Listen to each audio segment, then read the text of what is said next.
মানুষে কয় গরিবের কপালে সুখ নাকি হয় না, সুখ হয় না। বিষয় এই কথা কোনো আসলে এই কথাটা সত্যি। আমার কপালে সুখ হয়নি গো। আমি মনে করো যে আশার দ্বারায় চাকরি অনেকদিন থেকে খুঁজেছি, কিন্তু চাকরি পাচ্ছি না। কিন্তু ফাইনালি আমার একটা চাকরি হয়ে গেছে, বুঝে আছেন। সেটা আবার ফায়ার সার্ভিসের চাকরি, বুঝে আছেন। ফায়ার সার্ভিসের চাকরি করেছি, 6 মাস ট্রেনিংও করলো। 6 মাস ট্রেনিং করার পরে আমি গেছি চাকরি নতুন জয়েন দিতে না দিতে আমার দিতে পোস্টিং এ। ওই পোস্টিং এ আমি গেছি এক জায়গায় ফায়ার সার্ভিসের চাকরি, বুঝে আছেন। ওই জন্য আগুন নির্মাণের কাজ দিচ্ছে। ওই আগুন নির্মাণের কাজের জন্য আমি গেছি এক জায়গায় আগুন নির্মাণের জন্য আমার টিমের সাথে। আগুন নির্মাণ যায় মনে করে যে বাড়িতে আগুন লেগে পুড়ে থারকার হয়ে গেছে, বুঝে আছেন।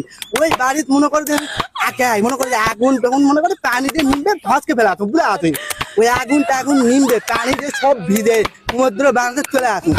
ভাই তাকে মনে করতে আমরা শান্তির নিঃশ্বাস ফেলে মনে করে রিল্যাক্স হয়ে বসে আছে, বুঝে আছেন। তারপরে হঠাৎ করে দেখি আমার ঘুম ভেঙে গেল। ঘুম ভাঙার পরে দেখি আমার বিছনা খাতা সব ভিজা, বুঝে আছেন। সব ভিজার পরে আমরা টেনশনে পড়ে গেছি, কে রে বিছনা খাতা মুহূর্তে আমি ভেসে দিয়ে ফায়ার সার্ভিসে চাকরি করবো আছে মিশা। দেখি যে আমি মুহূর্তে ভাসে দিছি আর স্বপ্নে ফায়ার সার্ভিসে চাকরি করছে। তাহলে এরা কেমন আলে বেলা মুখ মিথ্যা না খাও, এরা কি বানাইলে আর মতো কোনো কথা? স্বপ্নে আমার চাকরি ভালো লাগে, বাস্তবে হোক এই বাস্তবে চাকরি না হয় স্বপ্নে চাকরিটা হলো মেয়েরা খালি হচ্ছে মনে করে যে মুহূর্তে ভাসে দিল। মোর বউ নাই, মোর ছল নাই, মোর কেউ নাই, মুখ কেন চাকরি দিবে?